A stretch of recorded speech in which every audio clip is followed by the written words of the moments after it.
So selling a home can already be a very stressful thing.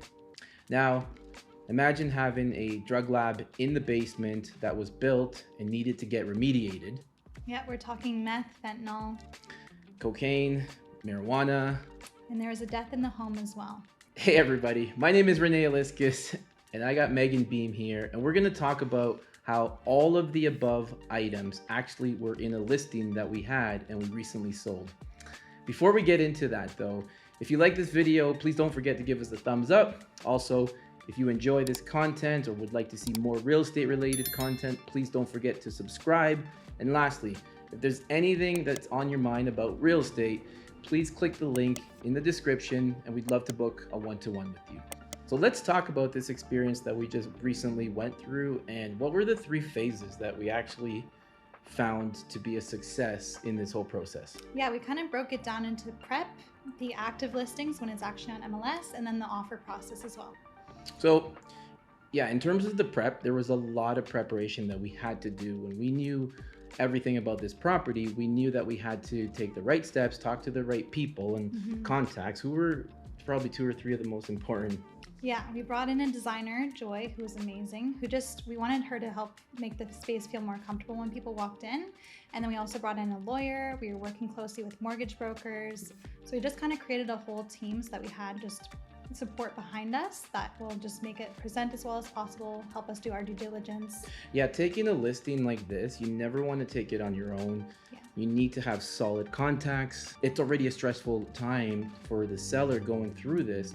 So when we basically started this whole process, we knew we had to have everything aligned. And in addition, we even took it a few steps further and we spoke to a lot of neighbors in the area just to get a sense of other things that had happened, and we wanted to put neighbors at ease as well, that we were going to do a diligent job. We were going to make sure that in terms of pricing and the value of the home, we were going to do our best to try to get the highest price. Now, obviously with stigmas, there's always a certain percentage that homes will actually sell below what they're worth. But in all honesty, we were very transparent with the way we handled it. It's the way we spoke to the neighbors, and we disclosed a lot of reports that we had. We had 3 reports that we actually were provided by the client. So one of the big things that really helped us through this process was the fact that we had all these reports. Yeah.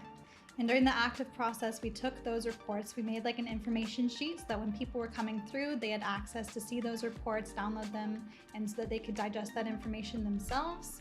And we were also super honest with people that came through the open house. So the second they walked in, we kind of asked them if they knew anything about the property and just disclose those things from the very beginning so that if they weren't feeling comfortable, they're totally okay to leave. I love that point about how we handled the open house, because there was potential buyers that literally came in and out. Yeah. The minute we disclosed everything, unfortunately, just some people can't handle these kind of stigmas, and we're there to just do our best to represent the seller, but at the same time disclose everything so that you don't fall in love with the home, put an offer, and then have buyer's remorse. So the whole process in the active phase was definitely just making sure that we could give as much honesty and disclosures and just screen buyers and agents so they are fully aware of what this property has, and so that when they do put an offer,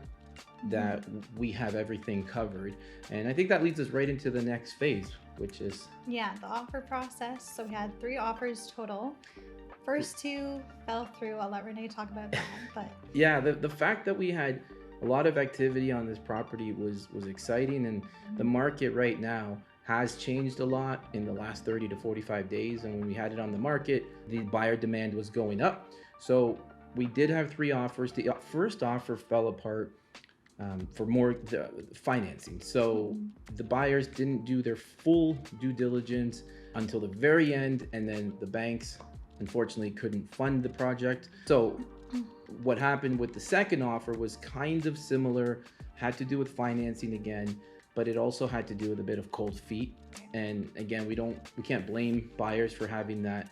It's just that they told us in the last hour of the conditions, which is unfortunate for the seller, but we were very transparent with our client through that whole process.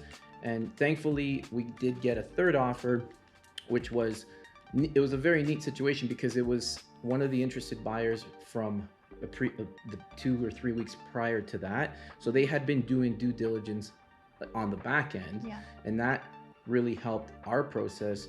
When we were in the negotiation stage, they had already done due diligence. The agent and I were very in sync with the information that we were exchanging. And through everything, that's what really made this deal come together, was the open dialogue with the other agent. Qualifications, not rushing it. We wanted to make sure everybody was on the same page with this property. And thankfully, we sold it, and it was a win-win for everybody. And even the neighbors are very happy because the price that we did get was actually more than they thought we were going to get for the property. So Meg, what are the 2 or 3 or 4 big takeaways from this whole experience that we learned, so that if anybody ever does go through this, you'll have some good tips?